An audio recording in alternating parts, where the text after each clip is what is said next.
Good afternoon, everybody. This is the Finance Committee. It's July 24th, 2024. It is just about exactly 4 o'clock in the afternoon. This meeting will be video recorded and broadcast over local access Channel 8 and through the town website at www.eastham-ma.gov. And I want to thank everybody for being here. We're a full house here today. We have 2 minutes to approve. And do I have a motion to approve the minutes of June 26th, 2024? A number of us were not here, but. I'll move approval. I was there. Right. That's Roy. Do I have a second on the minutes of June 26th, 2024? Paul? Is there any discussion? All in favor of the minutes of June 26th, 2024? 1, 2, 3, 4, 5, 6, 7. 7-0.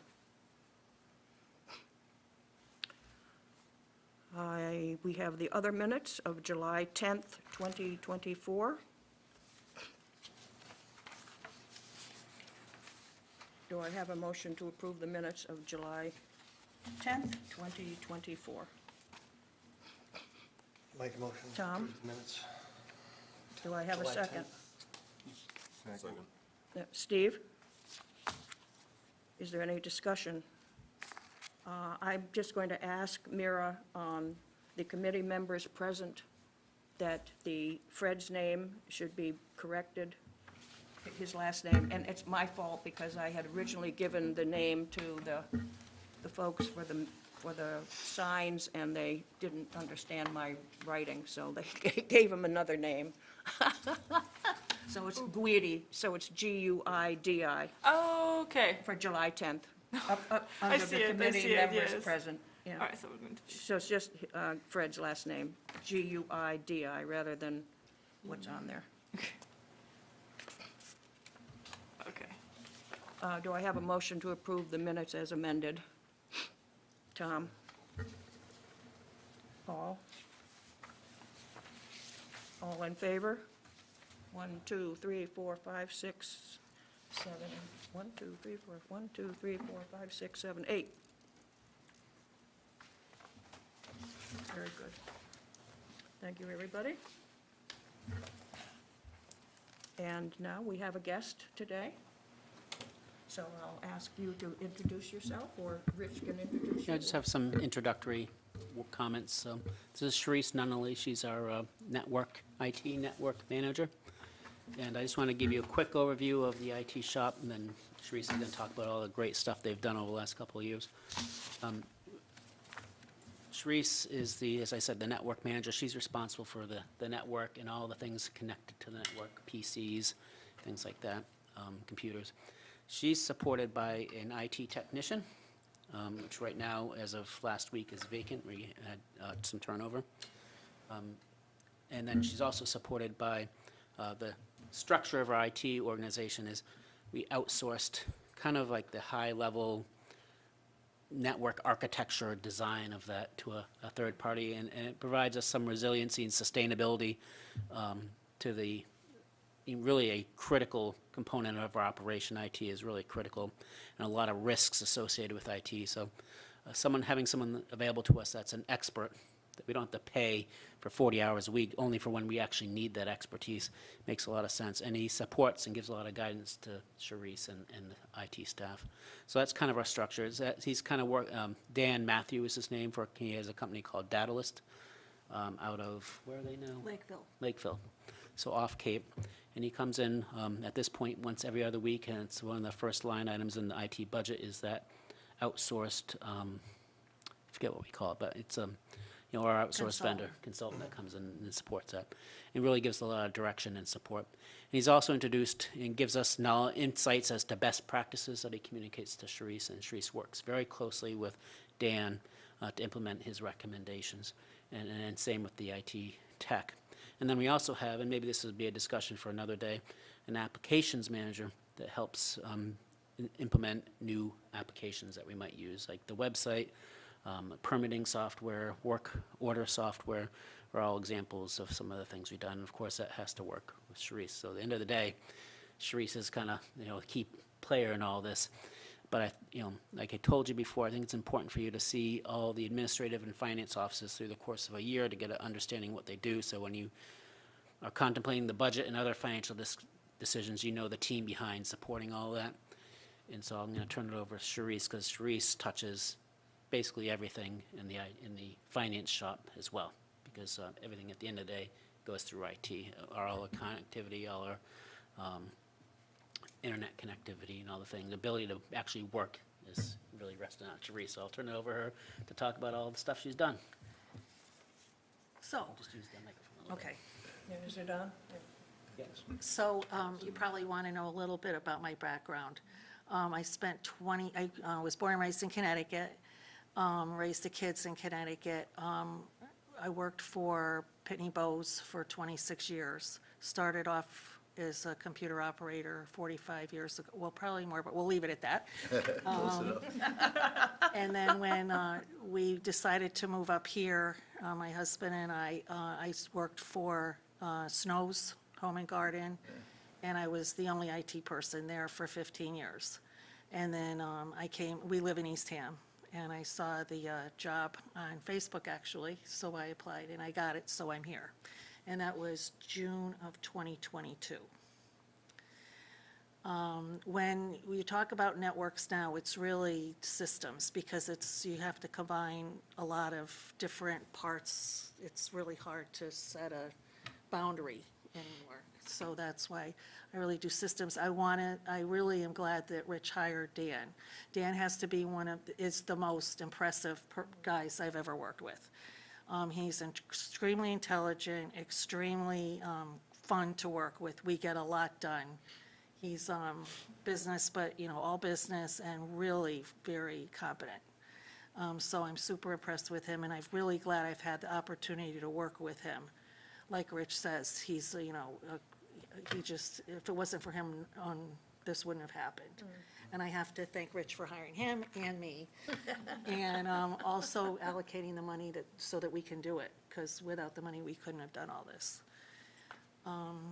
Any questions before I get into the presentation? Did you say Dan is here once every 2 weeks? Yeah, no, he comes every other Tuesday. Okay, so he's at 10% then?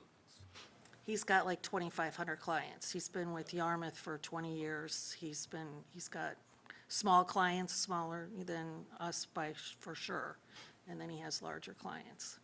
And he has like a staff of 15 senior engineers. And so I'm going to introduce you to some of the tools that he's taught me, that I feel that the techs we've had, it's a great advantage for them to learn it. I'm going to get to a point where I'm going to talk briefly about a grant I applied for, and that person was the head of the state, said that out of 45 towns, we were the only town that I brought up one of the tools that he had heard anybody bring up. And he's very impressed with the tool.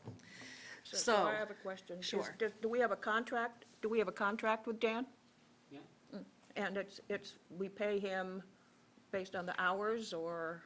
We pay him for a day every other week, 8 hours, 16 hours a month roughly. Yeah, okay, thank you.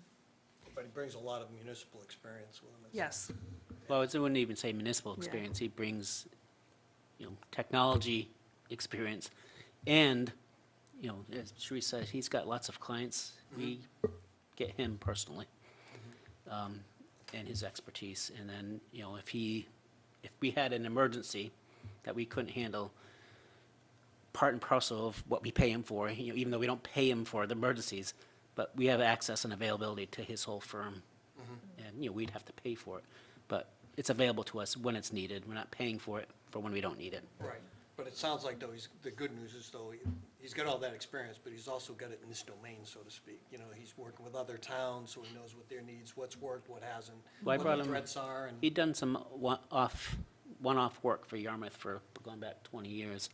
Then about 10 years ago, I actually asked him to do more, and that was like the trailblazing for what he's done for us in Eastham.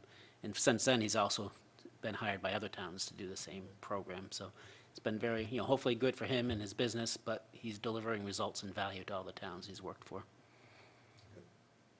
And if either he or I got hit by a bus, he's got a whole staff that can also come in and support. How big is his staff, roughly? Well, 15 senior engineers, 25, because he's got administrative staff, he's got lower-level techs, Good. 25, Thank you. 30 people. Okay, so starting with the agenda, we're going to talk about security devices. I've got a slide for each one of these. Automated processes, documentation, phone support, I don't have, I do that on site through Partners Technology. And I'm like the liaison, plus I support voice over IP in my previous job, so I do a lot of it now. There's not a slide on new staffing moves, but a lot of changes have occurred in different buildings since we're Hall Department. Police and fire, we're gonna go over, Council on Aging, DBW, the library, and then there isn't a slide, but since I got here, Galaxy is our vendor for the cameras. We have one out by the ballot box, which the chief of police, Chief Bohannon, and I arranged to get installed so that there was a state requirement for having the boxes checked for fentanyl. And also, we got a 360-degree camera so that we can get licenses tracked coming and leaving the town hall. But there's cameras in the library, there's cameras at COA, there's cameras at the DBW, there's cameras at the library, and there's 5 cameras at the town hall. So, Excuse me, but you said something about fentanyl, how? yeah, the state required us to put a camera there because they wanted to make sure that if whatever somebody put in the ballot box was Oh, in just the ballot, ballots. oh, it has to do with the ballot box. I was Yes. trying to figure out what the fentanyl had to do I just with. put something in there. I'm sorry? I just put something in there. Some fentanyl? I don't think so. It's recorded now. You were being recorded. So we're not going to go over that, but just so you know, we do have cameras, and also into the police goes all the schools in the town, and they also can view the cameras. So we had to upgrade the cameras. There was a big requirement to make it a more sophisticated system because of what's going on with the court systems and the delays. We needed to be able to retain longer periods of time if they have to produce video for the court system, and also have it be more reliant than it was. And then future projects. Okay, so I have a few future projects. Are we at all involved with the security at the high school, that will be in the high school? They have IT, as far as I know, through the Orleans school system. I've met their IT person, and then he has a couple people working Yeah, for no, him. that's all in the Nauset district to administer, but we do have video feeds at the police department into the schools. Do our officers, I know it's a dumb question, do our officers wear body cams? No. Plans to? They are in the process, they've either purchased them or they are going to put, it's already in the works for them to have body cams. We set up the network. Integrated into this system by Galaxy, or is it separate? We've set it, it's a separate devices that can connect to our network. No, And I mean, physically, they're in the police Galaxy department. is hosting the video, right? The body cams are a whole separate deal from the Integrated with camera Yellow. servers. So for security, I made a big wave here because it was a huge deal when I showed up. And it was probably even a priority that more so now than then, but it was definitely not okay back then. There was something called TeamViewer, which didn't have logging, didn't have security, and you couldn't get logs, and there was no accountability. So we have firewalls called SOFOS. They're CF 550s, and we have 125s. The firewalls exist in the town hall, the library, the COA, and the town hall, the COA, and the library. Right. And they are there for not allowing traffic in and out, and rules and protections to allow that to happen. Sophos provides the software that allows me to centrally manage all the firewalls. They also provide the VPN so we could connect remotely, so we got rid of TeamViewer. And that's the T2 MFA, so that when you want to connect remotely to either a device in the office on site, or so that you have access to your network drives and your printers and all that, you have to have an app on your phone where you have to key an authentication code that you have to do every single time you try to connect remotely. And that was a big deal because back then, a lot of people were trying to log in remotely. And we need that more and more because of hybrid workers. So that's, that's what I'm talking about, authentication on cell phones. It tracks usage and it logs what people do. There was something called WebRoot, which was an inadequate virus scanning software, so that we have on the servers and all the clients, and it provides endpoint protection, and that's through Sophos also. We have redundant Sophos firewalls since I showed up at the library and at the town hall, which are high availability. So I could fall off the end of the earth, and if one firewall went down, the other one would automatically take over for both the library and for us. And the COA has one firewall, but they go directly to us. And they have a new firewall that is current hardware and software. We also implemented a state grant that provided free cybersecurity awareness program. And what it does is it basically has every employee in the town, I decided if they needed the high level or the normal level, depending upon their job description, to have to take tests and pass them. They send out phishing campaigns, test emails that are something that employees need to learn how to not open, to be able to just look at and start knowing right away that it's, fake or fraudulent, so that they're aware. And that program's ongoing. It started in January and at the end of the year. We also implemented a tool called IIS Crypto, which goes to every single device and servers in the town. And it does it, again, it was one of Dan's tools, and it's centrally managed. And what it does is you set it where all of the old protocols are no longer being used, so that it will stop people from being able to hack into our devices. So you say, okay, for instance, it's something, I'm getting too technical, TLS 1.0 is no longer okay to use. So you say, no one, you hit a button and no one, any device in the whole town can, it takes it off. It disables it.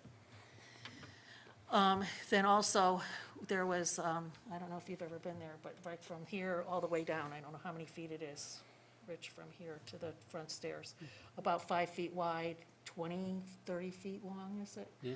Of equipment that we've thrown out, because everything was replaced. And we decommissioned it by taking the hard drives out of all of them, by getting rid of the data on all the hard drives, keeping the hard drives separate with their model numbers defined, having a company approved by the state that signed off on it, came and took the equipment away, crushed all the equipment, but we kept the drives out separate so that they would sign off that we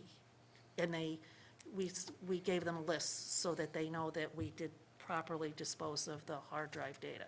I just want to insert in here, so all these things that Sharice is explaining to you are basically required, would have been, we did it just before we had to, but we would have been required to do this in order to obtain cybersecurity insurance and for a lot of the general liability insurance related to financial management, because, the hard drive destruction and decommissioning program and all that. If there's data, personal data on that stuff, you got to make sure you're properly disposing of it. So in order to obtain insurance on any of this type of stuff, all these things had to happen. And I just want to make sure, the environment that Sharice came into, she came into quite a mess. The network and systems architecture that we had in place was probably 20 to 25 years old design, not state of the art, not best practice. Wasn't a great system. And all this equipment she's talking about that's been replaced, most of our equipment was probably 5 3 to 10 years 5, old. 5 to 7 years past expected utilization in life, which is also not a great practice when you're trying to have remote work, proper security, all this stuff. So The infrastructure was totally unstable. Next slide. Can I just ask a question? The proprietary data was destroyed. No. How does artificial intelligence get affected by what you're talking about here? Part of the cybersecurity awareness and part of my training to provide support for it is that I did take a training online through the state, and I sent out a document talking to each department about different risk levels depending upon what you're doing. For example, I wasn't going to get into, into detail with it, but basically I sent them out this is how to go with this. And it was like, if you write a job description, low risk, go for it. If you're going to try to have them put together minutes from this meeting, no. The more subjective the task has to be, the more risk there is for plagiarism, for ethics, moral decisions, copyright issues. And I think a lot of that stuff is going to be more driven by each department than it would necessarily by Sharice. It's, what applications are they using and how are they going to utilize it and how are they going to implement it? And that's a little bit different in an administrative services department than it might be certainly in the fire department or the police department or, so AI is just coming out and, I don't think it's going to replace a lot of what we do. It just will serve as an aid to getting some of what we do done. Just one question, back on the security, how are we doing relative to number of attacks that we get on the system on a daily basis that gets prevented, We hacking? haven't had any. You don't have any? No, the software that does the endpoint protection for the servers and the clients, we Yeah. have not, it blocks it from Okay, happening. yeah, but, I'm sorry, I didn't ask the question right. How many attempted attacks do we defend against? Hundreds a day, tens a day? I would say around a dozen a day. Okay, okay. Yeah, and the software's been successful in that. Yeah, that's something you always got to keep up to date though, right? Okay, thanks. And again, that's centrally managed, where all the PCs and the servers get updated. Sharice has a slide, so if you hold your question to this area, but she has a slide where she talks about the central management, which is really important thing that she's done, so when you get to there, speak to his question. I have just a question on the awareness, the training. Is that done for new employees as they come in and then annually for, phishing emails and some of the things that you want them to spot? We started it in January, and they have a year to take the training. And then we'll see what we're going to do next year. But right now, we did this right away because the state, I applied for the grant and we got it. So it's covered.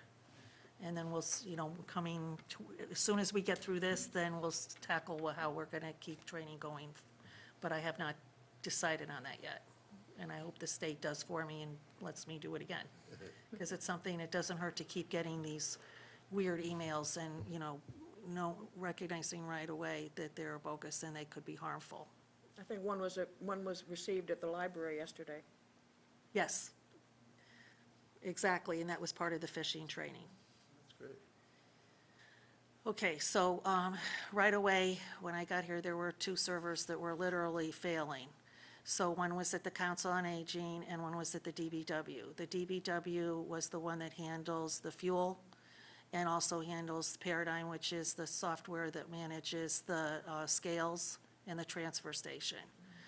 And so those servers had to be standalone because of their locations, and they needed new hardware, and we needed new software for FuelMaster and for Paradigm, which I installed and tested. And they've been using that now for a couple years.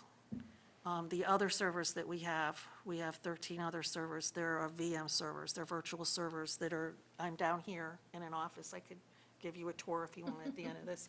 And there's a server room, and that has it's hardware, but it's virtual servers that share all the resources over the 13 servers for police, fire, town hall, library, Library, Council on Aging. DBW, yeah. We do the DBW files, but DBW server was for FuelMaster and Paradigm for the scales. How's the climate control doing in that room? It's been challenging. Sounds like be an important thing to Yeah, we're on top of it. Yeah. There's been issues because of the renovations that occurred in the restoration. But we have portable ones in there right now compensating, because Rich can tell you, I'm very all over the temperature of the server room. And the humidity, right? You gotta keep it Humidity. in a certain window, yeah. Okay, so, when I came here, we probably had 80 PCs.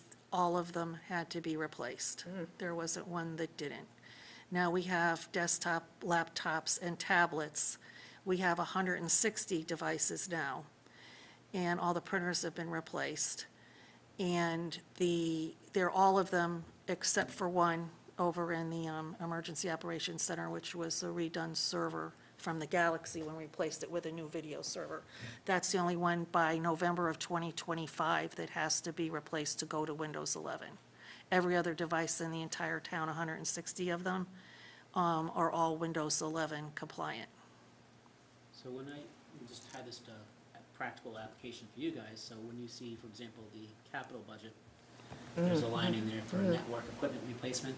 That's the annual amount that we determined is sufficient or needed to replace all the network devices, all the servers and the routers and switches and all that stuff, to keep it current and not get old and out of date again.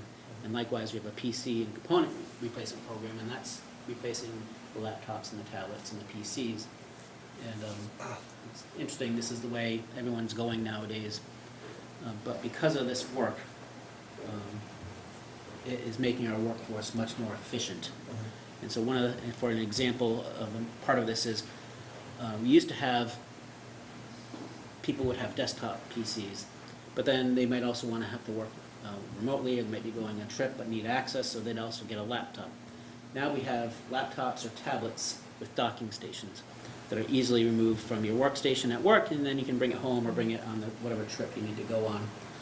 And that's an arrangement that most towns are just starting now to even consider or implement, and we're ahead of that curve. But that really drives productivity for administrative staff. How often do you replace PCs? I was taking a breath, I was going to I answer was just that. going to ask, I was just going to ask the Because I same really hit question. Rich's budget hard, and that's why I thanked him profusely, because if I didn't give me the money, I couldn't have done this, because it was a lot of money, hundreds of thousands of dollars. You should theoretically do this, servers, 5 to 7 years, PCs, 3 to 5 years, everything was replaced, which is not optimal. No, you'd like to Because you do would it in like to do it every stages so 3 that you years. replace in stages. Not only for me and what it took out of me, literally, to replace it all, but because now they'll all start failing. But they won't, because I'm a Dell person, big time. They last way longer than, and I have a 3-year warranty with them, that it's on-site 24/7 with Dell, and that just comes with how I do it. And then I never add on to the warranty, because I think anybody does that just to make money, or they wouldn't offer it. So at some point, some equipment might start to fail, but we definitely won't be replacing it all in 1 year like the last time we did it. The last couple of years, there's been a supplement to the network and the PC replacement programs in the capital budget. You're gonna see that go away this year, and you're still gonna have money, but now it's roughly, for the PCs, 1/5 Yep. of the 160, so that Every year. you can Yeah, have it on. just like you do with the automobiles and things. And I'm sure we won't use it, but it'll build up again, So we'll that have it when we need it. Yeah. Your hardest part's gonna be taking people's PCs away from them when it's time to upgrade, if they don't wanna give it up. That's the biggest I think challenge. people are getting more accommodated to working remotely or working in the cloud. Yeah, So switching out a PC isn't a big deal the way it used to be. yeah, that's true, that's a good point. And have you standardized across with Dell, like VMware, and I heard you mention VM? The VMware is HP. I thought Dell bought them. Well, They're part of EMC? years ago, I thought HPs were the very best servers in the world. And then when Compaq and HP combined, not so much. But for Dell, for PCs and servers, I'm a Dell person. The VMware, the HP servers are better for, and Dan, too, has, he is the one that recommended that, and he has VMware experts that are going to be part of the configuration of migration. I might as well say that now, because we're on the servers. So all the PCs, desktops, laptops, they've all been replaced. The printers have. We're in the middle of, we already ordered it, and this year it's going to be all the servers, except for the 2 standalones. The VMware's all being replaced. And then the next and last part is switches, which I'll get to, as far as the network hierarchy. So the 2 tools that Dan has presented to the town and that I've learned that I'm just so impressed with, Kaseya is one of them, and IT Glue is the other that he provides. And like I said, I think it's been an extraordinary experience for the 2 techs that we've had since I've worked here. What it does is scripts, which automatically install software. So every day I get a list of scripts of software for patches, for device firmware, for devices, all across the board. So the Kaseya is smart enough to know every single device I have, and they then know which drivers to recommend. And it's all centrally managed, and I can do this in any country. And again, it's got the 2-factor authentication. But when you get into it, I go to one dial, and I hit it, and it lists all the software and the hardware and the drivers and all that I want to automatically install. And every Friday, it installs it. So the amount of hours that saves when you have 160 devices, you're talking servers, the police, the fire, the COA, the library, the DBW, the town hall, all of the devices automatically get updated by me hitting a button and saying accept. I don't accept all of the recommendations, like if it's previews, I'm not going to be the test guinea pig for that, for previews.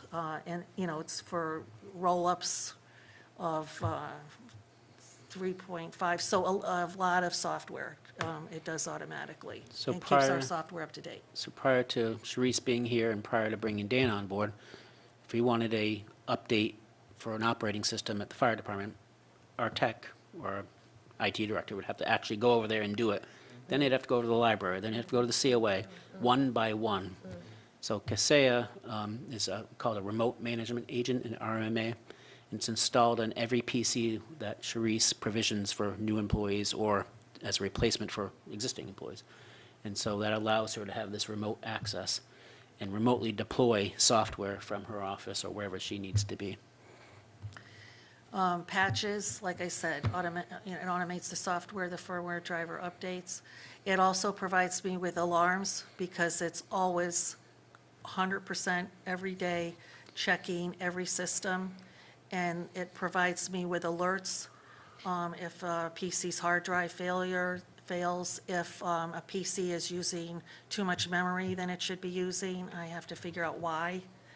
And one of the biggest ones that happened this year was Dell Support Assist, which installs so that you can install local drivers. So it points out what we need to replace. Obviously, that was pages and pages every day of red dots, and now we're down to like 5 a day that I have to check. And then I also get emails besides the screen that shows me all of the alerts. I get in my email 3 different levels of emails, alerts 1, alerts 2, alerts 3 in my inbox, so I know if, for instance, if I'm on vacation and I'm not looking at the screen with the alarms, people have access to my email that can look and see those alerts, emails. There's also this coolest thing. It's when you go into one of the options, it's an audit, and it gives you a machine summary of the PC that doesn't even have to be powered on. It just shows you the serial number, when the warranty's going to expire, everything about it, the RAM, the hard drive space. The age of the machine. Every single thing you could know about the PC. And what Dell does, which the other, like HP doesn't and all that, it has a hot link for the serial number. You hit it, it goes right up to the Dell site for that PC. So now we it could tell have you. an inventory of every PC and actually how old and is something due for replacement. Whereas before, when I first got here, Nobody could tell me that unless he physically went out and looked at every single machine and wrote down the serial number. And so now we just got it all. And I will add, but this is a good example of things costing money, but what's the value you derive from it. So you might recall a couple of years ago, I think I moved money around so it wasn't as, I stopped spending money in one area to add to this area. This costs $5 per month per machine. So there's a cost associated with it, but yeah, you can see, and you'll hear Sharice, the value we're getting, and that results in higher quality work out of the IT department and job satisfaction, I'm sure. Because the reality of it is if we don't have this tool in most towns, all this stuff just isn't happening. And nobody knows that's just not happening. And it's really not acceptable for it to not happen, so. And from anywhere in the world, and I travel a lot, and I have done it, I've gotten on to people's PCs in 5 minutes. I bring up this tool, and I see their PC, and I double-click on their PC, and I'm on their PC as if I'm sitting right there. And it's secure. So that ties in that tool with this tool called IT Glue. So whatever Kaseya gets, IT Glue automatically absorbs all that audit data that I told you about. But also, myself and the techs that have worked for us populate the documentation, populate the documentation with this tool called IT Glue. So Kaseya, IT Glue absorbs whatever Kaseya has, plus Dan's created network topologies for every single building, from the switches down to the PCs, phones, printers, everything. So we have great pictures of the topologies of all the networks everywhere. The configurations, like I said, the names, the models, the locations, the network information, the purchase expiration dates, that's in the documentation. Contacts, anybody that I've called for vendors, for support, Verizon, Comcast, you name it. We put the phone numbers in there. Documents, site-specific, how to do something. So if I did it a year ago and then I'm like, oh, what did I do a year ago to fix that? I can't remember, or a week ago, then I can go in there, and if I've documented it, it goes in order of how to do it. Also, when I leave, or if it's text there and doing it, they can access the data because it's all centralized, how to fix it. So we don't have to reinvent the wheel when there's a problem. There's also checklists in there, how to provision a new device when we purchase one, how to deprovision it when we remove it. All usernames and passwords that have anything to do with any of the systems, and there's over 100 of them, are stored there. And then we also have help desk where employees enter service tickets. So this goes to, the sustainability of the operation and in our town as an organization. Not uncommon, and I'd say probably more often, far more often than not, all this stuff exists in some IT director's head, and then that IT director retires or moves on, and there's a scramble to figure out what the heck's going on in town, and something breaks and nobody knows how to fix it, and it eventually will get fixed, but there's a lot of aggravation in the week or two or a month that it takes to fix it. This, especially the network topology, this is something I learned from Dan, in Yarmouth 10 years ago. It's like the base of everything. How do you not have a map of starting out from your server room and how that builds out and connects to the library and to the COA and how you access the internet and every device along the way and all the information related to that device. So if one of those things breaks, you know how to fix it and what the IP address is and all those other things that go into maintaining all of your network. How do you maintain and run a network not knowing all the pieces, parts of it? And that's really a great thing to have. We had a very disjointed network, and it was very hard to maintain because you think you had a problem, let's fix that problem. Well, you fix that problem and it caused 3 others because you didn't have a good topology, whereas now we know how to fix everything. It's like you thought the knee bone was connected to a hip bone, but the hip bone was in a whole different building kind of thing. Sharice, how often do you require password changes? Every 90 days, which is what's required. Right.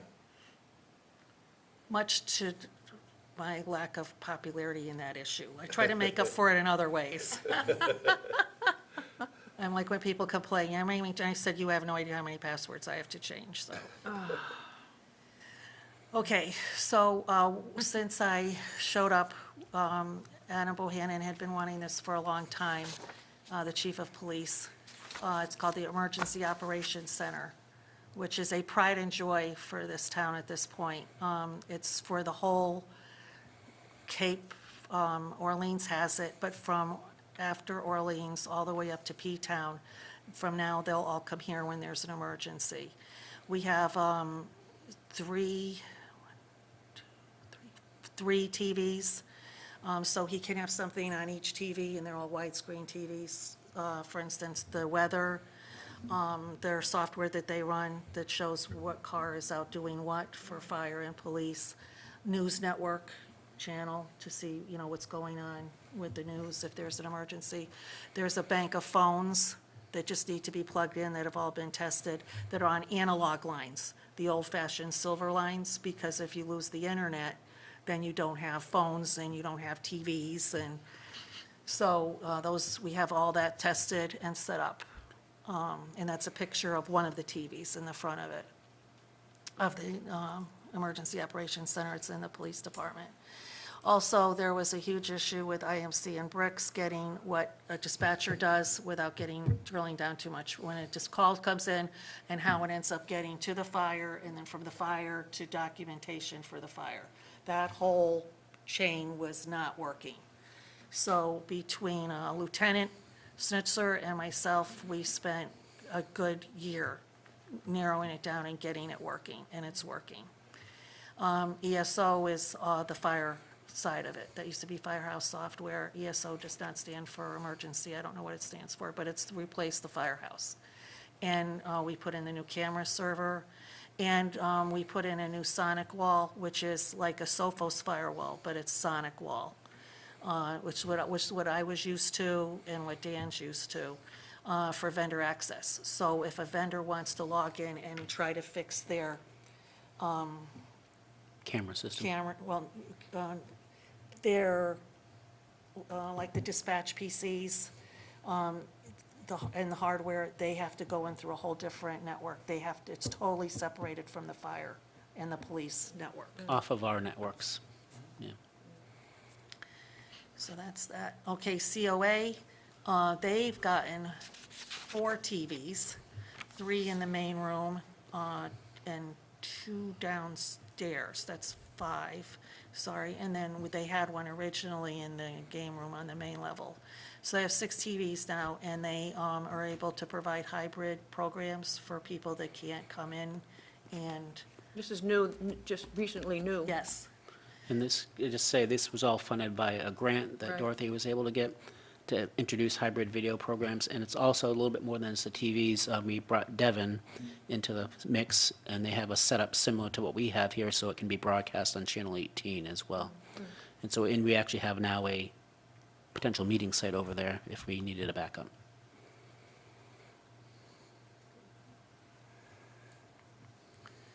And then the DBW, we already talked about the Field Master, the Paradigm. We now offer credit cards for if you want to purchase a sticker. Big accomplishment. Daily stickers too? Or the daily Excuse me? trash? I couldn't hear you, sir. Daily? Some people just pay at the, Excuse me, Fran, I'm going to ask you just. don't they pay at the gate? They want, No, it's for the sticker office. didn't we used to have like $5 a bag or something? We are, okay, so so for this, these are for the beach stickers? No, for the DBW. Okay, for the transfer station. Yes, ma'am. We are implementing that right now. Oh. For Paradigm, but it's Paradigm and the credit cards for our treasurer, they have to work on getting it to work with our bank. We are doing it for like the Shellfish and the Harbor Master. Okay, so That's right- implemented. Right that's being now, it's through implemented the right now. sticker office, and what we're working on right now, actually, is natural resources, which is in the DPW building, and the gate to introduce credit card processing. And that'll be a longer-term thing, concerning internal controls over cash collections, things like that. But the first step is that.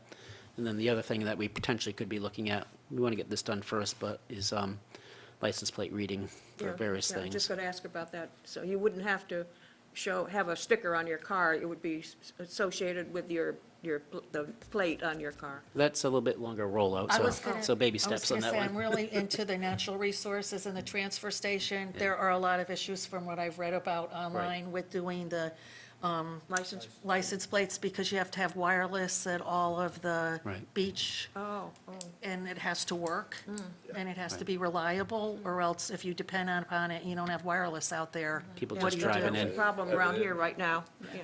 So that's a little more, I'd rather wait to see that roll out better. And then we talked about the DBW cameras that we installed for the fuel and for other places at the DBW that I probably shouldn't say where they are.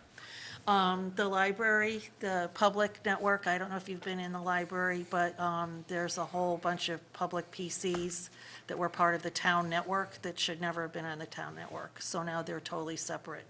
And again, a whole different way of getting in and out and isolated from our network. Userful is the software that runs on those public PCs, and I upgraded those public PCs with newer software and better network connectivity, so it's more robust getting in and out. And we hooked up a wireless camera. Are those PCs wiped like daily or something like that, I, in terms of history? It's all on clams to, it's the clamps, I it's- don't have anything that's to why one of do the with. reasons it had to come off of our network, first of all, traffic and security, but that's all managed by the clams automated library systems. Gotcha, okay, thanks. But are they hooked to Open Cape or not? The way that everybody, in the COA, the DBW, well, not the COA. The COA is still Comcast, but we're doing that right now. That's going to be on Open Cape. Every single other building is already on Open Cape fiber.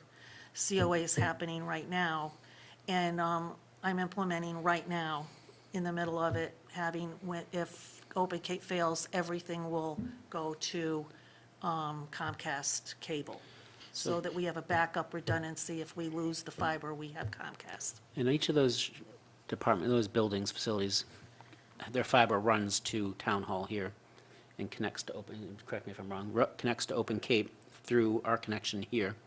And what Therese is implementing with Dan is you don't necessarily need Dan, but, the impetus, Dan was, a big suggestion was to have a failover. And so if Open Cape fails, it rolls over automatically into Comcast. And then the next step, which we'll talk about once he's got that all sorted, but I've mentioned it because I think we've mentioned it before for the Emergency Operations Center, is even a third, because both Comcast and Open Cape are fiber cables on phone poles Over the bridge. over the bridge. And so, the very worst case scenario, those get severed. And it's not unfathomable that they both get severed at the same time if a big thing came down and is a satellite connection. And this would be for emergency office, but we could also use it as a third failover for at least a minimal amount of traffic out of town hall if we needed to.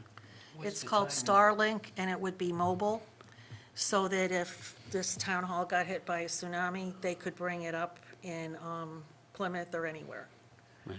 And you only pay for it when you use it for the Starlink. You don't have to pay a monthly bill for that. That's great. And what's the timeline on that? Right now, we're doing Comcast. That's going to be done in a couple So months. this fiscal year, at some point.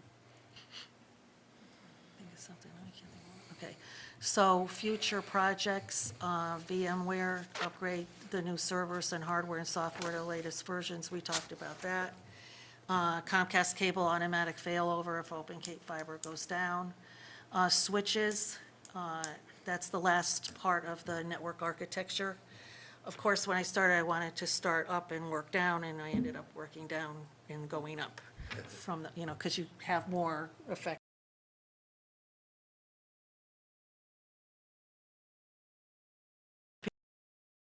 HP Aruba switches to Cisco Meraki's for switching and Wi-Fi to provide central management and alerting. They'll be configured for consistent, secure Wi-Fi access throughout all the town buildings. And I'm back to where I wanted to talk about submitted for the state grant. Before you do that, Teresa, this is a good lead into that. Okay. So when Dan got here and Sharice got here, Dan has this whole spectrum, and I forget all the steps on the spectrum. But the worst step is what's your IT environment? And we were on the worst step. he labeled as chaotic. And then the top step, where you want to be, what does he call that, managed, I think? Yes. And we are just about, and probably getting these switches in will get us over the hump to being in the managed, stable environment. And that's really important. That's a good segue to what Sharisa wants to tell you about the grant and the application process she's just been going through, because the state IT director for the whole state is very impressed with what Sharisa and Eastham is doing. So what Rich is talking about is, Dan, it's literally like steps, like what he said. And beginning is chaos, like when we walked in. Then there's managed chaos. Then you can become proactive. And the more that you build on those latter steps, the more you can get done because you're not dealing with everyday issues. And I think we're getting there. We're somewhere, we're not in the chaos anymore. We're in like the planned, if you know you're going to have the planned. But we're not far away from the chaos on the steps. And that's not only productivity for IT, the chaos affects every single department, because they got to manage around the chaos, right? So the last step was the switches. And we're going to have to budget them, but they're expensive, and I didn't want to replace them. Well, right now, we're doing the server upgrades, but I didn't want to replace them because they're expensive and they're not end of life, the HP Arubas. So as they fail, we're going to replace them with Meraki's. So I got this email that the state was handing out $25,000 grants per grant that you apply for, based on their feeling of how you applied for it and what you needed it for. And I submitted it, and I said that I wanted to buy switches. I'm just a very honest person. And I said, I want to buy stuff. And I understand it's for security, but if you get these switches, then, and it won't pay for all of them, but it will pay for a lot of them. And what we'll do is we can centrally manage them. And it'll be the same thing. That'll feed into the IT glue and the Kaseya where I'll get the alerts, or, other people will too. So when I applied for the grant, the first call that I got was, he was the consultant for the state, and it was the head IT consultant, and they were out of Boston. It was a Zoom meeting. And they said, if you can't answer all the questions, it's okay, just answer what you can. And then he started asking me questions. And we went through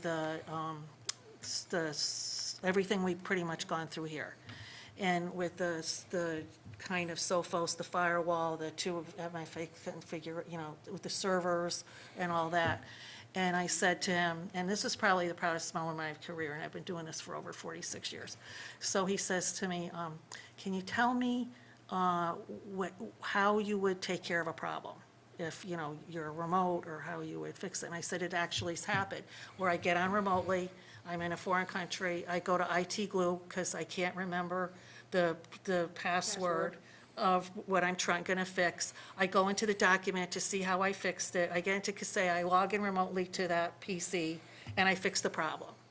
And he pointed, the consultant, to the head of IT for the state, and he went, that's an IT person. And I felt so good about that. I'll never get over that. And then at the end, he said, I really am leery to hand out grants because I don't get to see them being utilized. Oh, I'm in between, sorry, I said something about Kaseya, and I brought up IT Glue, and he came back on it, and he said, did you say IT Glue? And I said, yes, and he goes, I've interviewed 45 towns, and not one person has ever heard of IT Glue. And then part of the questioning too was Datto, which is how we do backups. And we do it here, we replaced it was Barracuda, we replaced it with something called Datto, and it backs everything up locally, and then it puts it up in the cloud. So again, you could spin up all the backups in Timbuktu if we got hit by a tsunami, and the drives here were bad.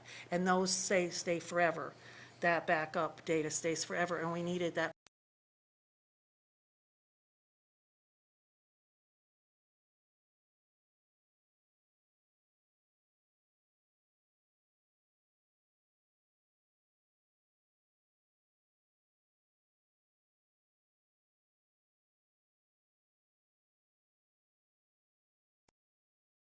These tools. and what you're using them for. And he was super impressed, so that was great. Hopefully, we haven't gotten the money yet, but we'll get it. I think if you're doing easy for that him to good, you say. ought to get some money. What's the timing? I don't know. They start handing it out July 1st, but today, they got on and they ran, which is nothing to do with Dan or I, the state, to get the grant, you have to let them get in and do a networking assessment, and also to do a permeation tests to see where your vulnerabilities are. To see if it's something that's needed? Yeah. And so, I mean, I feel secure enough that they're going to find issues, but I think it's great for us to have that, because then it's not just Dan's in my eyes, it's somebody totally Yeah. from the state. And we'll have to fix it, but it gives us, more stuff to do.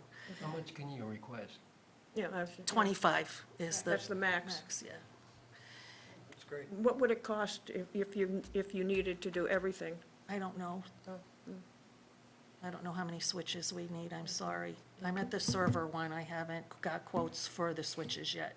I think that's more depending upon what the state gives us and how much time we have to, after we take care of the servers, and how many how many switches we're gonna need. I don't even know the quantity we would need, because it's a whole different way of doing switches. It's like a circle. And they can fail over to other switches because it's centrally managed. So that's a whole project that I have to investigate to even give you a ballpark number. It's gonna cost at least 25,000. Yes. Greater than, Greater. greater than. How do you keep up with all of the latest security issues, I guess you'd call them, or options, or? The one thing that I've learned from doing this for 46 years is that you have to be able to keep learning, and you have to be able to keep changing. Nothing You stays keep- the same. Yeah, like I keep saying in every job, I'm gonna get it all like what we've done, all stabilized, all stable, and then it'll just be like maintaining it. It never happens. So that's the only way I can really answer that question. It's not gonna happen. You'd I be wish it bored was. otherwise. Huh? You'd be bored otherwise. You're just maintaining. Well, and it also goes to, we are doing all our patches as we get them on a weekly basis. So our settings and configurations are up to date. And again, going back to Daedalus is why we have this outside firm. They have a full staff that can help keep us apprised for whatever Sharice doesn't know.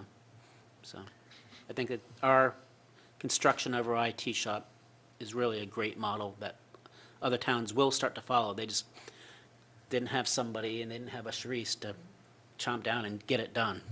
And the will, a lot of times, for town managers isn't there because it's not, IT is not their bailiwick usually. And it's, nothing's a problem until it's a problem. Right, exactly. Fred, did you have a question? Yeah, you mentioned a lot of these improvements were required for cyber insurance. Is that true?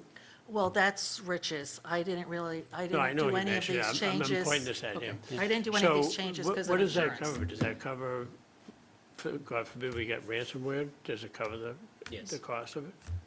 Okay. Is it expensive?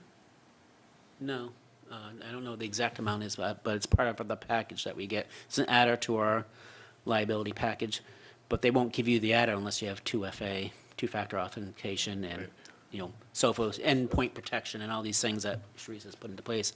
And if we don't have that, they're not going to give us that adder, and then we have that risk. So it's one of those things, right? And it's a good question because it's penny wise versus pound foolish. Could we save money by not doing some things in the annual budget? Sure. And everyone's, great, you're operating lean. And then you get hit with a $500,000 loss that's not insured. Was it worth operating lean? No, probably not. And that happens. Oh, yeah, you It's read happened about it in- in the paper. Yeah, in my cyber insurance training, it's happened to a few towns in Massachusetts where they've had to pay out of their budget. And that doesn't include the productivity losses as a result Yeah, of all all that. the other. All the other laws, Yeah. yeah. So I have a question too, as we, from my perspective, as we start to do a better job of regionalizing some of the activities that the towns out here are involved with, like the dispatch operation, how does that affect what you're up to here? You mean the Emergency Operations Center? Yeah. Once I set up, With the other towns? once I set up the technology, that's all Chief Bohannon organizing it with all of his peers. Okay, Do you mean the EOC, or do you mean just IT in general? yeah, Which one, IT in general, or? no, IT in general. So Oh, we I'm have, sorry, we have an I open meant- position now, and I actually reached out to our neighboring towns and finally did hear back from them. I think I've always, you hear me say this all the time, you need to have willing partners. And not that they're not necessarily willing, but they're not as forward, they're progressive thinking as perhaps we are, and it's hard to share. And so we're going to move forward hiring our IT tech, replace that position. And I mentioned actually to Sharice today, I talked to Orleans, and they have an interest, but again, it's lack of imagination of how to make something work sometimes. So I left it with them, is that, we'll hire the person because we need it. But if you need it, I'll introduce Sharice to their IT person, to their staff, and then maybe we can start sharing employee, kind of like how I was shared, but they're going to have to pay us back for it. So, maybe that's a step one into something a little bit bigger and better. I guess it's hard to go from where we all are to the end point of, what the wish would be. So at least that's a little bit of a commitment to maybe share a resource. Doesn't save us ultimately a lot of money, but again, it'll evolve over time, hopefully. So, at least we're putting ourselves out there and offering up a solution to our neighbors. So. Are there any other questions for Sharice? Excellent presentation. Yeah. Thank you. It's very interesting, and I want to thank you for coming and sharing your expertise with us. I was very happy to. Like I said, I'm an Eastham resident, and I really care, so it's a very fulfilling place to end up in a career and helping out the town that you live in. Well, thank you. Thank you very much.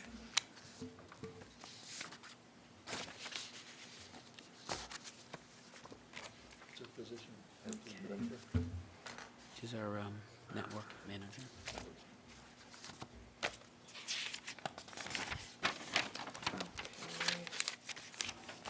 Okay, we're on to the agenda, the contingent liability update, OPEB, other post-employment benefits. And I know some of you have, some of you may not have the information on OPEB that was in the packet. Yeah, so, Mary, I'm going to share my screen, just to put it on the screen. Oh, okay. There's a lot of information in the handouts that you got, and they were 4A and 4B, I think. The very detailed actuarial reports that we get.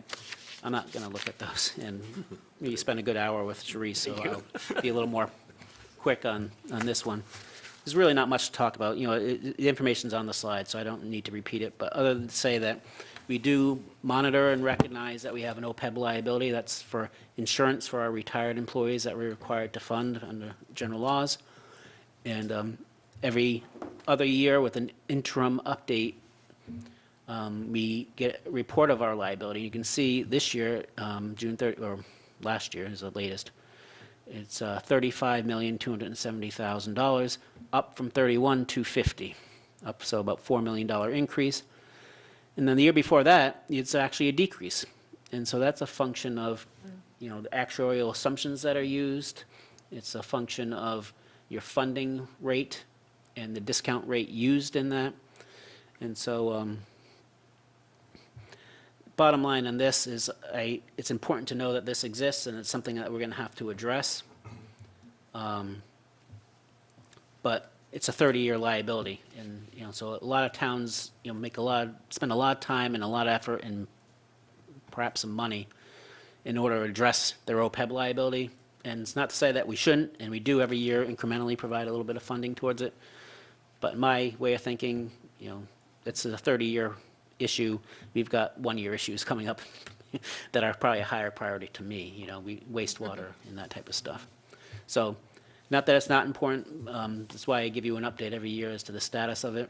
And when the opportunity arises, we might be a little bit more aggressive. And Rory was interested a couple years ago when I got here, the environment was appropriate to consider bonding, issuing bonds to cover this liability, and it would have been cheaper to pay the debt service on those bonds than to have this liability. But that ship has sailed. I mean, that would have required a lot of work. You have to need special legislation, you have to get a plan approved by the State Office of Administration and Finance, and there's some political machinations that goes along with all that. And unless that work had been done 10, 15 years ago, you don't have everything you need to have town meeting to implement it. And so now the interest rates have risen, that opportunity is gone. But if we could have bonded this liability and paid a 30-year bond at 2.5% interest, that might have been something for the Finance Committee to consider and give a recommendation The on, whole liability? The whole or a liability? good portion of it. Or just the yearly? How many years into this are we? Well, it's always existed. But about 20 years ago, the GASB regulations, the accounting rules, required municipalities to actually recognize the liability and put it on their balance sheet.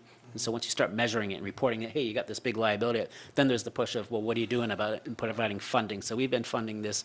We set up what's called a, I forget what it's called, but it's a trust, essentially, to put the assets in so it's not subject to our creditors, and it's invested like a retirement plan's assets would be. And every year we put a little bit of money in it, and that's the second line of this.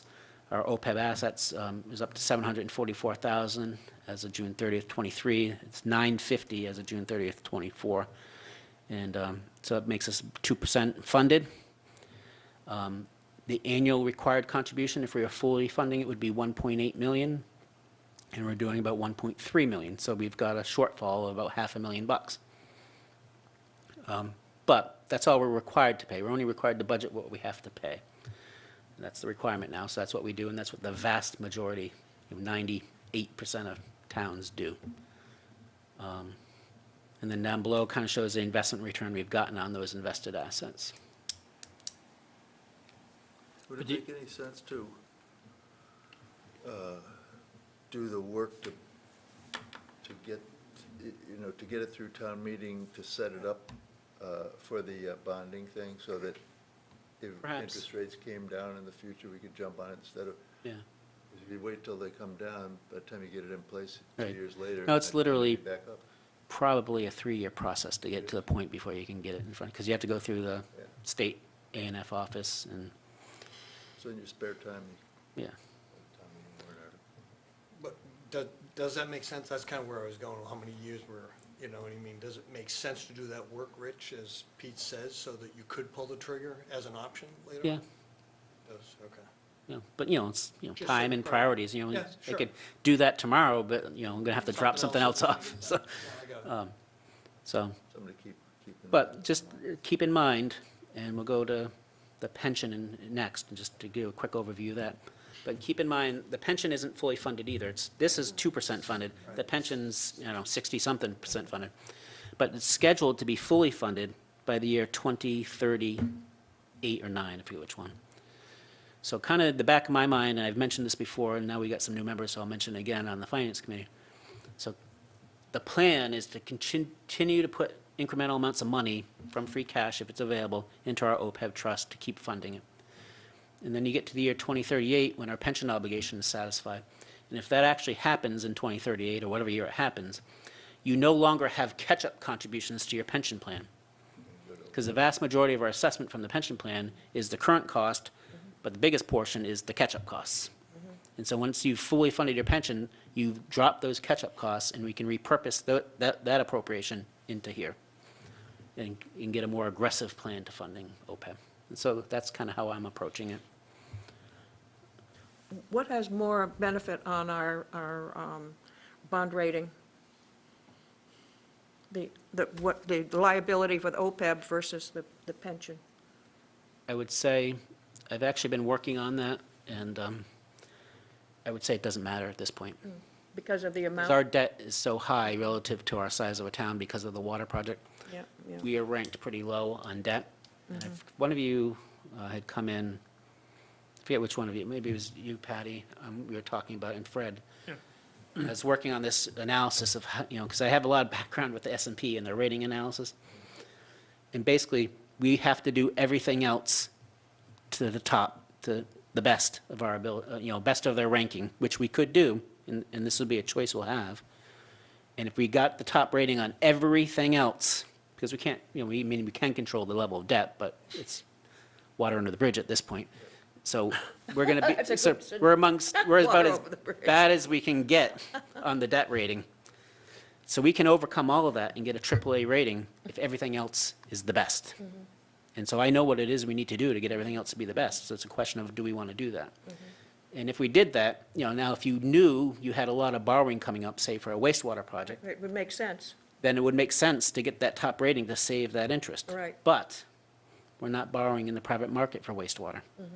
We're going through the state SRF, which hopefully is 0%. You can't get better than that. Right, right. So is it worth, doing what we need to do to get a AAA?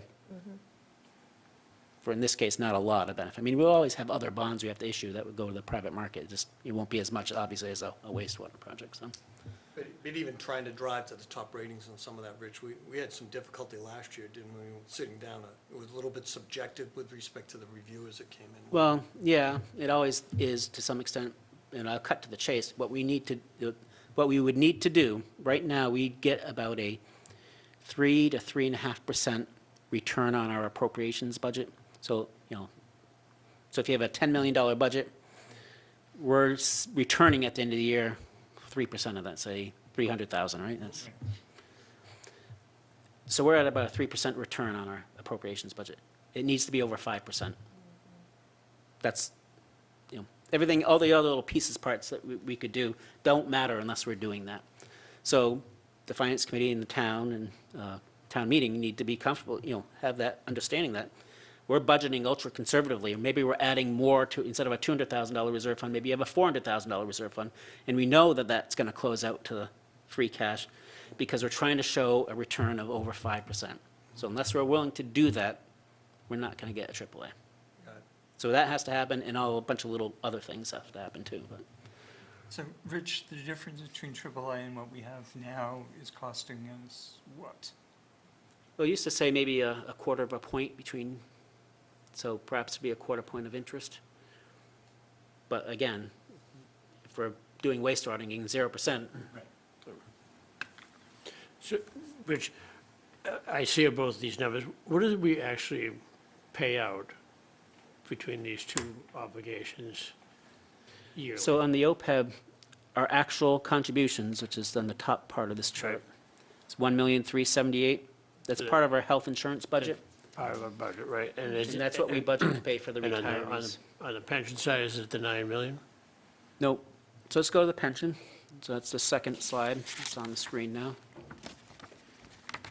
So we're just a component of a larger system. So the top here shows all the Barnstable County Retirement Association liabilities and assets. Their net liability is this $806 million. So we're 66.5% funded, up from 63.7 the prior year, Last but year. down from 75% in '21 when we had a really good stock market return. Yeah, Our piece of that is about 2.7%. It changes based on payroll. And so our payroll is 9.6 million, which represents 2.7 of the system-wide payroll. And so our share of that pension, $806 million pension liability is 21.8, which is steady from the prior year, but quite a bit up from the past because of changes in the discount rates and investment assumptions, I believe, is the biggest driver of that, and investment return. So that's our liability. Our assessment, well, I don't have it for the this most recent year, but the prior year, 2022 column, our assessment in our budget for the pension is $2,075,000. Of that amount, just about 1.5, or 2/3, right, or 3/4, is catch-up contributions. So if we didn't have catch-up contributions, our assessment would be $500,000 That's our current. pension payout, right? Would be 500,000. Not our payout. We don't pay out anybody. Well, The retirement system does. We would pay through Barnstable. Yeah, that's our We assessment. would contribute $500,000. But we contribute the 2 million now. So that's what I'm saying, when we reach the point of being fully funded, and we no longer have to pay that 1.5 million, maybe we keep budgeting 2 million Yep. and take that, pay the 500 to the county retirement, and the other 1.5 now is going to OPEB. You- So that's contingent liabilities, as quick as I can do it, Mary. Sorry. I'll get right into, the most exciting thing I know everybody wants to hear is the debt projections. Yeah, the debt, Um, let me see. So let me share that. So this first one is based on actual debt we have as the end of this fiscal year and projects forward, starting with this actual debt that exists now. Well, let me start from the beginning here, start on this page. This column shows our changes in the debt for projected for this upcoming fiscal year. We have the balance as of June 30th, 24, how much we're projected to pay, and what that balance will be at the end of 25. So we're starting the year at 108,674 down the bottom here. We're going to pay 5.2 million in principal, which brings us down to 1,000,003. And if we didn't add any more debt, next year we down to 98. The year after that, 93. And you can see that we have debt drop off of 5.3, 5 million, 5 million for a few years. But of course, we'll be adding new debt. And so that's what this projection is, because next, or in 2 months, you're going to get an operating budget projection for the next 5 years. And that's a large discussion. I don't want to have this discussion on top of that one. It gets a bit confusing, so that's why we do this now. But in that projection, we'll include these numbers. And so, I guess one more thing I just wanted to show. On our existing debt, we got it broken down between the left column here, which is called exempt and non-exempt, and then the total. And I'm looking at the total, the far right column here. Under the total all debt, total column, this budget year, FY '25, we've budgeted 8,151,000 for debt service. Next year, we're going to have, with our existing debt, going to have to budget 8,083,000. Then you see in 2027, we have a pretty good drop of about 400,000, and we go down to 7,637,000. And go out a little bit further down to the year 2030, you go from 7,000,003 in '29 to 6 million in 2030. So in part of my planning for wastewater and bringing on wastewater debt, if we move forward on that project, I'm trying to time the debt service and wastewater to start in 2030 to take advantage of that debt drop-off and hopefully try to keep a tax rate as stable as possible. We don't want to have it spike. If I started in 2029, you'd have all that new debt service for the wastewater project coming on 29 plus all this old debt. So obviously you want to offset it when something's dropping off, and that's what we're going to try to do. So when does the debt for the elementary school, would that be the first one that goes? Yeah, it's, If you look at that first page, Mary, I got up on the screen, you see Oh, I'm sorry. about 4 lines down, elementary school refunding. I'm sorry, I didn't make a copy of that. This year's the last year, so next year it's Oh, gone. oh, off in oh, 26. oh, okay. All right. And the library, I think that's 2031. I was looking at my report on that for the bond, that 4.5 million bond. I think that's 2031. Well, at the end of, according to this schedule here, at the end of June 30th, 2030, it's still got 1,125,000, and we pay about 2, so I don't think it's 31, I think it's more like 35, 36. Oh, really? Because I thought I have a copy of the original. Well, you can send it to me separate, Mary, and I'll look at it with you. And Rich, when you say principal payments, it's really principal and interest, isn't it? That schedule is just showing principal, this first page, because, Here it is. obviously, just like your mortgage, you got a balance, only the principal reduces the balance of the mortgage. Yeah. But on the second page, it shows This is what the outbound payment is, right? the principal and the interest, and there's some fees associated with some of these things. So you have, I have, what I'm looking at is the estimate, if it was a 20-year bond. Yeah, Mary, I don't have the detail for Yeah, just the yeah, that's library in okay. front of me, Yeah, but yeah. if you want to, I will look it up and send Yeah, it to you. okay, I appreciate that. Then finally, what does it look like with new debt? And so on this page, on the top here, here's our outstanding balance of debt as it exists with our existing bonds. And then based on the capital improvement plan that town meeting authorized, which was purely estimates for the next 5 years. So I already know this isn't right, which is why I've also attached an alternative schedule. But I want to be consistent. I always do this based on the most recently approved capital improvement plan by town meeting. And that included $7 million of borrowing for the water project in this fiscal year. So if you have 103 and you add 7, well, now I guess you got 110. So cumulatively, in '26, you've got the debt drop off from the existing debt, but you're adding the 7. Now we're adding potentially another 2.5 for town landings, but we paid off 175 on that 7 million, and so we're down to 107. So it's just accumulating all these transactions for the next 5 or 6 years, and you can see that we would go from 110 million at the end of, or 103 million at the beginning of '25, where we are now, and potentially, with the big one being 90 million in 2029 for wastewater, up to 167 million almost in outstanding debt. The next page is really where the action is, though, and that's what the debt service payments that we have to budget show up. And so it's the same concept. At the top here is the existing debt service, the debt service on the existing bonds that we've already committed to. And then here's the estimated debt service on the anticipated bonds and when they're going to fall. You can see the big one here, starting in FY 2030, is $3 million for wastewater. And that's a simple calculation since it's 0%. It's 90 million divided by 30 years is 3 million.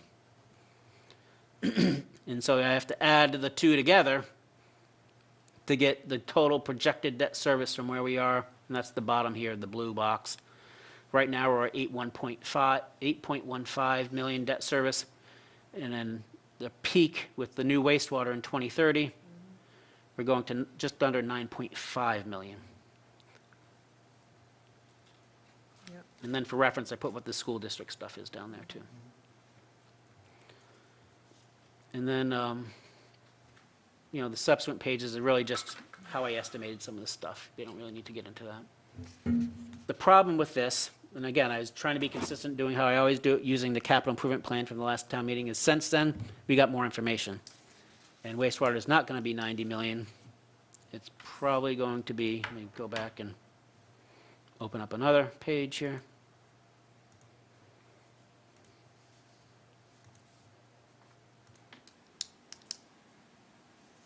Here's the same presentation, but now I've, instead of 90 million in wastewater, I'm calling it 180 million. I doubled it.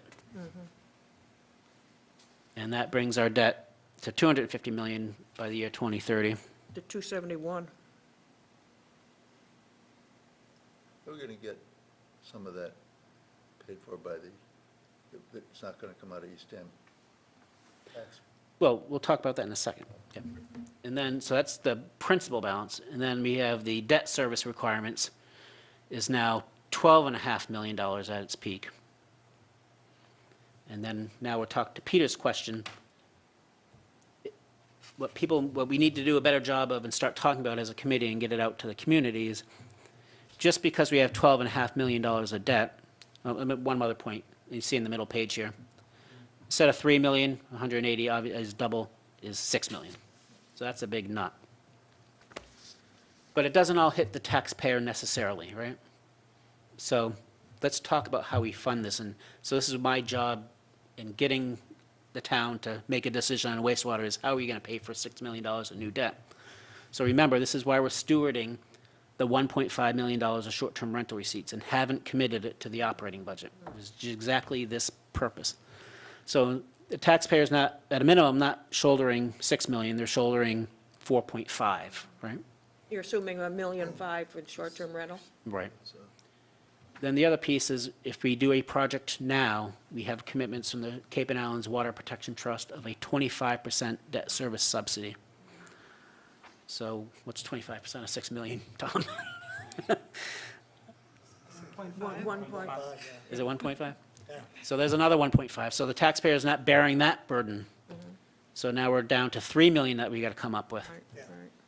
Then we got that debt drop-off of $1 million between 29 and 30. So that's two. Now, we're still coming up with that, but they're used to that higher level, right? So it's not, at least not going up by that order of magnitude of that $1 million. So now we're down to 2 million, that's new money, so to speak, that we got to come up with. So how do we come up, at 3 million, we have this problem solved. At 6 million, we're coming up a little bit short. So what are some other pieces we can do? Now, we know we'll get some subsidies from the SRF loan to pay down some of this debt. We'll get some debt forgiveness. Perhaps we'll get some grants, but you can't bank on that when you're authorizing the borrowing. You kind of get it after the fact, so. By longer-term bond. Longer term, I'm looking into that now. I thought, and I went back and looked, and it was legislation, this actually legislation hopefully comes through in the next week or so. But that was specific to schools for 40 years, not for wastewater. But I think, I'm almost positive there's a separate thing out there for wastewater. I don't know it's a law, I think it might just be an SRF regulation. But we really got to move that forward, because 40 years to me makes a lot of sense, especially at 0% interest. Wastewater is a 50 to 75-year asset. Why pay for it in half the time? Put it on the people, yeah. And Make the people that are benefiting. not here right now, maybe, pay for part of it. So how solid is this short-term rental number to stay at? The $1.5 million? It's been very solid since it No, I came know, on board. But I rentals don't- are off this year, so we might find it different. Right, so what I don't know is, we haven't, since it's been introduced, we haven't had an economic downturn, right? So that would be the interesting thing to measure. One of the proposed, and I'm not saying we ought to do this or not, but one of the proposals that's in the Municipal Empowerment Act, that is what I'm hoping gets passed next, has a bunch of provisions. One of the provisions, I think, provides for an extra 0.5 point on short-term rental tax, or short-term rental and probably meals tax. I think there's a couple things we could increase. If we use it for wastewater, or? No, just in for general, in general? yes. I thought we were at the max on the STR already. We are at the max. This bill would provide for another Oh, okay, 0.5 point. The new, legislation, all right. How sure are you of that 25% of the monies that are Cape Cod stuff? Everything I've been reading doesn't look like that's going to be Use my panning out. lawyerly language, more likely than not. Yes, yeah. I feel pretty good about it, because the trust is getting an infusion from the state. Now, if that doesn't come through, then no, but, there was concern about a year ago that they're gonna have to drop the contribution rate. But then the state said they'd infuse some cash into the program, and now we're holding it. And, I don't wanna get off the side here, but it just really rankled me, the whole startup of this trust, because what they ended up doing is committing money to projects that were already completed. And Because what- those towns are like, well, why are we putting money into this if we already did and we're not gonna get anything? So they appeased them by giving them 25% subsidy for something that was already done, that the taxpayers are already happy to pay, that's already been built into their budgets, and they're getting paid back. And, really, And leaving less for the other the people that that are still coming have, along. the point is to get stuff, wastewater implemented. Right, So why right. would you give it to something that's been done, especially Chatham, that had 80% funded from the federal government? Steve had a question. Yeah, I got a quick question. Stipulation on the money with the state is shovel in the ground, 26? How does that, No, no? no, I thought it was. but what happens, and I'll have to come up with some better talking points on this. Okay. Probably not going to be particularly clear, but it's a very competitive thing. And there's a lot of wastewater work going on.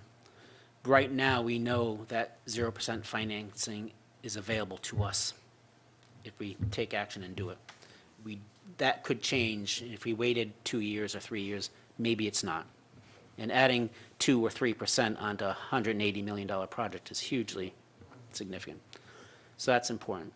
But the other thing is, and I forget the numbers just kind of going up over the last 5 years, so I don't even know where we're at now, but literally is probably, my guess is $5 billion of wastewater work going on in Cape Cod in the next 5 years. That's all, everyone's trying to get that SRF money, Yeah. and so they only have so much. So you want to be at the beginning of the line, not at the end. And so that goes to the 0%. It also goes to loan forgiveness. You know, we're more likely to get loan forgiveness if we're at the front of the line instead of at the back. And how can I can't quantify that, I don't know. We just unexpectedly, I forget the exact number, but I think it was about a $6 million loan forgiveness on one of our water phases, water bonds. It's kind of came out of the blue. SRF had extra money before the end of the year. The board voted to make awards to towns that had water bonds. So that's just, Awesome. that's sort of how that happens, the loan forgiveness, it's, You can't plan on it, you can't schedule it. you cross your fingers and maybe you get, Yeah. Right, yeah. but when you get it. Maybe there's more sophisticated approach to it, but, you know. But it's it can be a significant amount. Right. Loan forgiveness, yeah. Right. Rich, I got two questions for you. So I know we're moving quickly to try to get the SRF funding, and that's going to accelerate. We're going to go to town meeting, what, next year for the money? So how are you going to hold off the debt service until 2030? Oh, there's lots of little techniques you could do. I mean, obviously, the money, it doesn't all get spent at the beginning. It's, you know, it's a big project, it's spent over time. We have a wastewater stabilization fund perhaps we could use. We have, you know, short-term bonds, you know, if we have to get started, maybe we only need a few $1,000,000, we can borrow that on a short-term basis and roll it over for a couple of years, and then bond the whole project in 2029, and if, depending on how you time that, you can time that to happen in 29, but not have the first payment come in to fiscal year 30. So lots of little techniques to make sure that that happens. And have you, I'm sure you've run the numbers on this, how these numbers affect the tax rate? Nope, I haven't, not yet. But that's a good question, because that's why I'm doing this now, so we Gotta can go all, way down, Fred. so we can see, so, you know, I gave you the schedule of what we talk about over the course of the year. We talk about this now, so you can see this and digest this and ask questions on the debt service. But these numbers, and I'm gonna use the bigger numbers, in September is when I present a 5-year operating budget projection. And so we got all the departmental budgets and projected salaries for all those, and then we add in the debt service. And the numbers I'm going to use on the projection for the debt service are these numbers here that you're seeing tonight. And then that, The 6 million, not the yes, 3. the bigger one. Right. And then, Do and we then on that have that projection, slide? in that Or projection, do I you just have it? indicate the tax, projected tax burden and tax levy. Can you send that slide out, the one with the 6, I don't have the one with the 6 I million. didn't get those, I don't think, I didn't. You didn't get that? You just have to go It's 5A. going down. Oh, the one that's up there. Yeah, did It's you get 5A. that? You Yeah, on yeah, 5A? yeah, Oh, go to yeah. 5A. I don't have it here.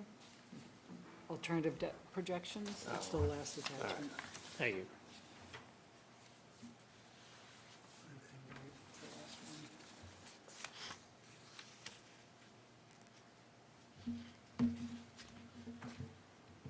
So that last bit you went through with Fred.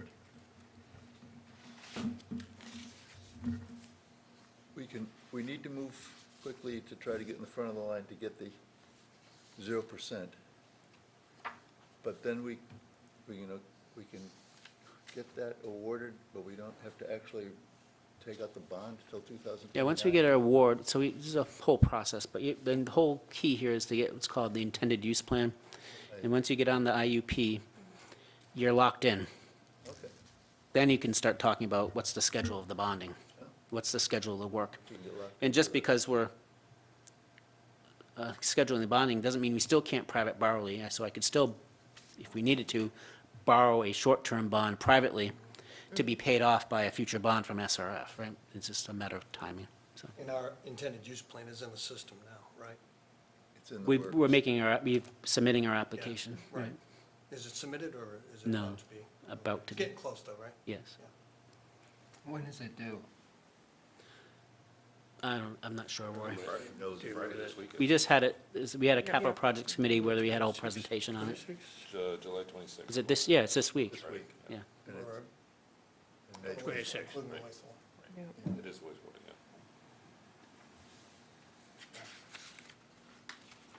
And we're, like you said, being at the front of the line, July we are 26th. still at the very front compared to other towns on the Cape, true? We're slipping. Are we? Harwich has been in wastewater development for a few years, and they have a lot of phases, several phases still to go. Dennis and Yarmouth spent a lot of time, and I spent a lot of time, I spent 3 years trying to get the two towns to work together, talk about regionalization. Got to the finish line, and then, people that weren't even participants in the process blew it up, and then it fell apart. And so the regional concept fell apart, and now each individual town, Dennis and Yarmouth are on their own. Yarmouth just broke ground on Route 28, Phase 1, and Dennis is about to. And Orleans is now doing In it. the middle of it. Falmouth is about, they've had sewer in certain areas, but other areas they need to do, they're in the planning process. They're probably a couple years out. And Barnstable, Willow Street, all that construction has to do with putting in wastewater under that intersection. They have a bunch of projects lined up too. So, the line is gonna start building up pretty quick. Yeah. What we got going for us is we have a pretty, all things considered, all these other towns consider a pretty simple plan. It ought to go a lot faster, I'm hoping. There's not a lot of complexity to what we need to do compared to Barnstable or Falmouth.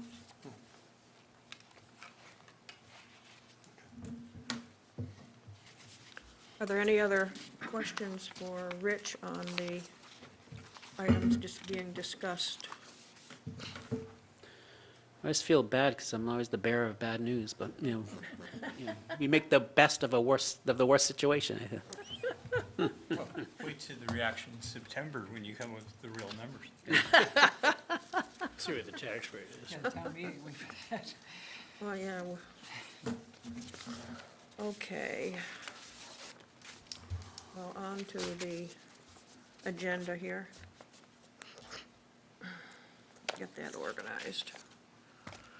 We're on to the agenda, we're on to number 6, and I'm going to go down to 6B first.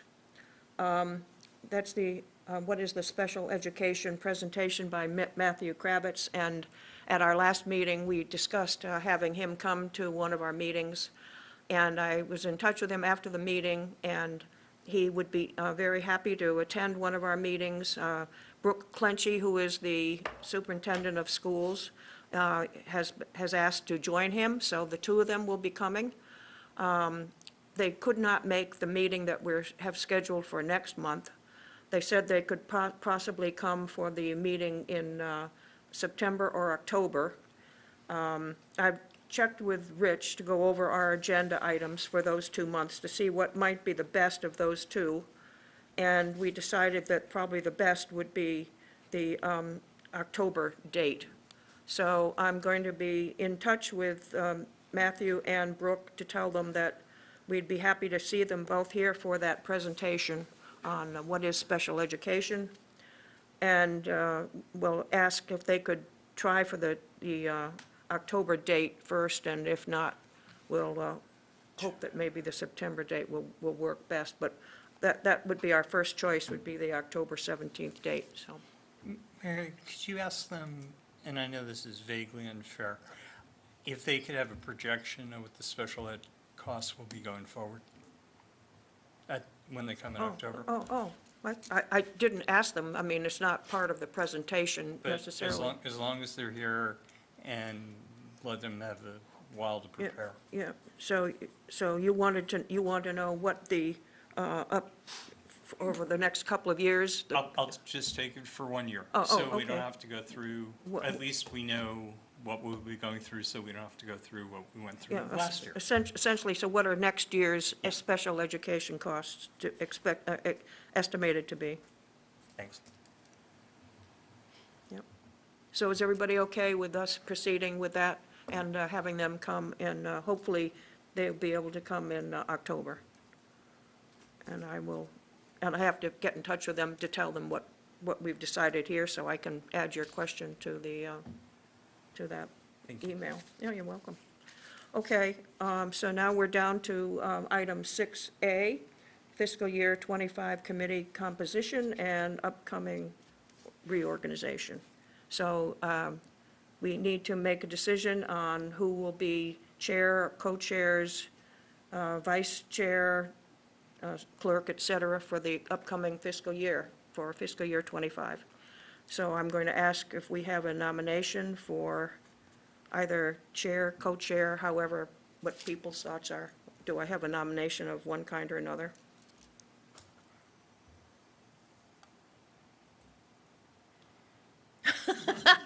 Nobody's going to be anything. How did the co-chairs feel last year? Would you guys do it again? I think we would. Yeah, I think we would. I'll nominate Mary and Peter to be co-chairs. And I will second that as quickly as possible. Oh, dear. You asked. Well, I have to ask, as the current co-chair, I have to ask who's going to do what next year. And I don't see anybody hopping up and down wanting to do it. I'm new. I'm new No, you're not, you are new, but he is not new. I'm sorry, Fred, you don't count. You don't count as new. So Tom has made a nomination for Peter and myself to continue as co-chairs. Do I have a second?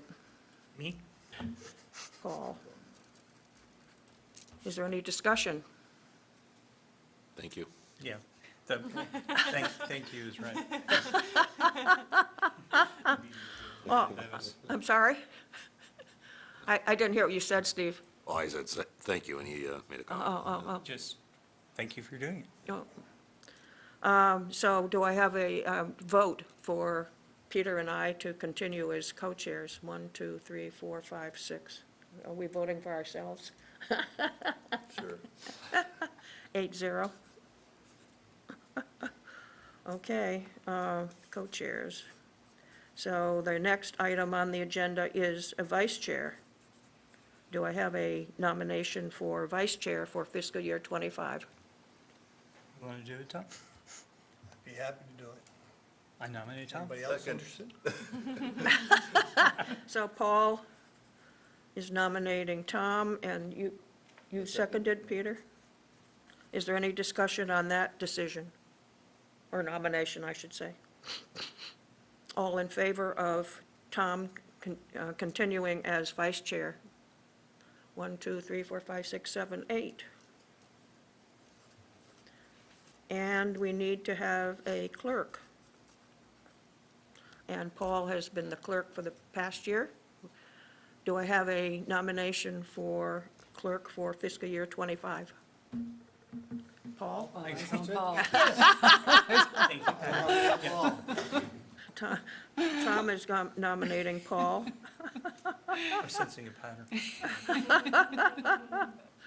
We have a lot of interesting people that can't wait to do all sorts of things around here. Give me a second. I'm sorry, so we have Tom, Paul is making the nomination for, Tom is making the nomination for Paul to continue as clerk. Do I have a second? Roy? Any discussion? Thank you. All in favor? All in favor? Aye. 8-0.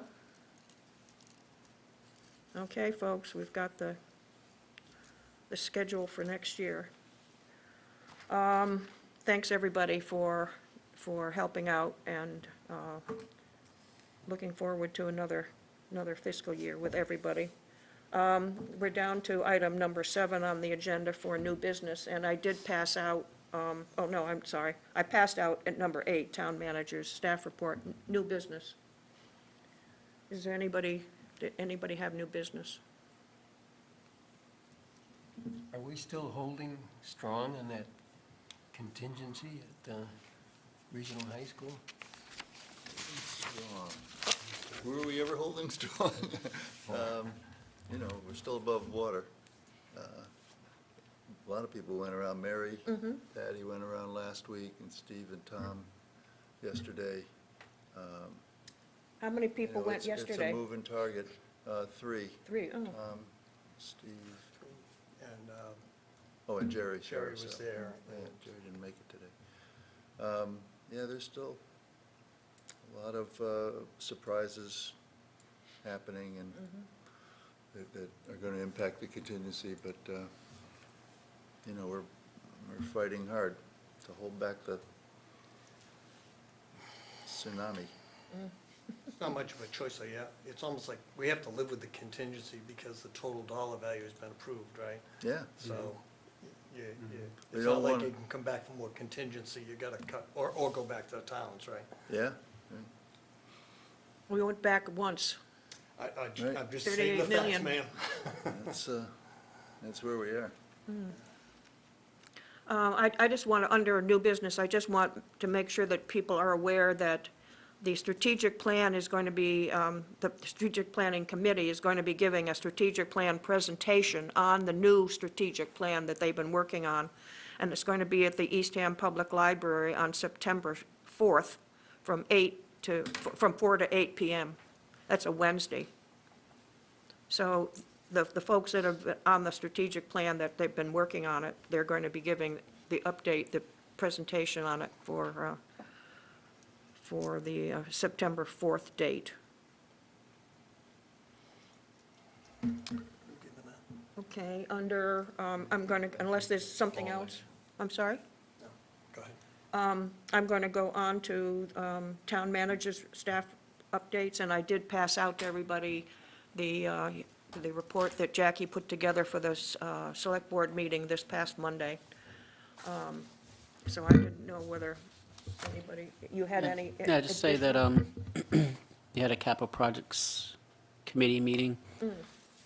Wrapped up the town hall project. There might be a couple punch list items left, but that project's done and grass is growing. And the committee got an update on the wastewater plans and the submission of our applications to SRF. So it's really the, Community fund. and you talked about the strategic plan. It would be interesting, there's lots of great ideas and lots of things, but we're going to have to prioritize, and, there's an order to how these things might have to play out, and it pretty much seems like, to get the desirable outcomes that we all want, that, you kind of need wastewater, so it seems like that's the high priority, and that's going to be the focus, so, that's what we're focusing on, and that's what we presented to the capital project committee. And then you just mentioned the community fund. I emailed you all that got signed by the governor. And so, as we talk about tax rates and how they might be going up because of all the debt that we might have to take on, this is an important component of our plan to address that, right? So, to have an alternative for those that have, perhaps can't afford some of these things that need to happen, having a mechanism in place to provide for some support. And so, the legislation, just to remind you, that passed was basically the select board can appoint a committee, or they could be the committee. They have to come up with some rules and on how to implement a taxpayer assistance program, which we can provide up to $1,500 of taxpayer relief if they're infirm or have financial hardship. But the rules of defining that are up to the select board to define, so we can have some flexibility.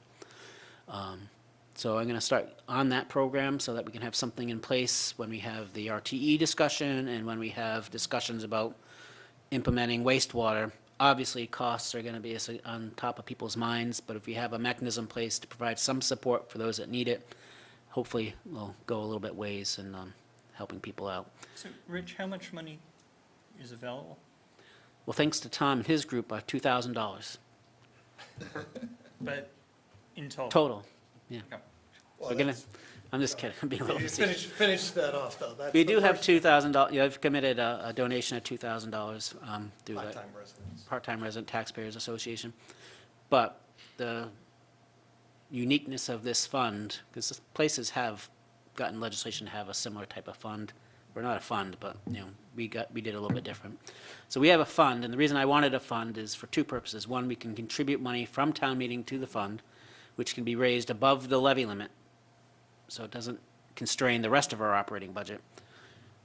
But if the people that are of means and are able to can raise their own taxes in order to provide benefit to those that might have a need, more targeted. And so we can appropriate money from town meeting, perhaps out of free cash, it doesn't impact the tax levy, to go into such a fund. And we can also solicit donations. And so that's part of the program that we'll have to come up with. So it'll be, generosity of the community as a whole through town meeting and generosity of private individuals that might want to help out. That's the concept, anyway. Rich, you said the select board will appoint the committee associated with that. Is that going to go through the search committee, or is that going to be, do you know? Probably, I mean, I don't know how, but that's the provision of the law. The select board can Appoints? designate a committee to administer this. Yeah, I didn't know if all those went through the search committee or. I'm sure it'd follow whatever process they normally do, but Okay. haven't gotten that far. If, so it's not, it wouldn't increase the levy limit. You can go above the levy limit. Would it increase the levy limit for the next year? No. So we can do it on a year by year basis. It's kind of like debt. Right, you can add, if you're going to appropriate money for it, you can appropriate it, and then if you don't. If you're in flush, you want goes to do away. it, but it doesn't jack up the taxes, it doesn't go on forever. Right. Or you could use free cash, which isn't Yep. tax. Do you know whether the police have been able to hire any new policemen since they got the monies for the other three? Yep, they had 2 candidates. I think one ended up not working out, so they've got one now, One candidate or one hire. one hire? And I think they were able to slip that person into the upcoming academy, so that was great. So we're back trying to get the second, and I'm still working on, I think, maybe at some point I can give you an update, but it's kind of slow walking it because, the hiring and onboarding process and getting into the academies is time-consuming anyway, so why rush to get all 4? But I think we have the capacity to do the other 2, so This year. it's part of this fiscal year, yeah. Any other questions on either the town manager's report or anything else that anybody has a question about? If that's it, folks, do I have a motion to adjourn? Motion to adjourn. Tom?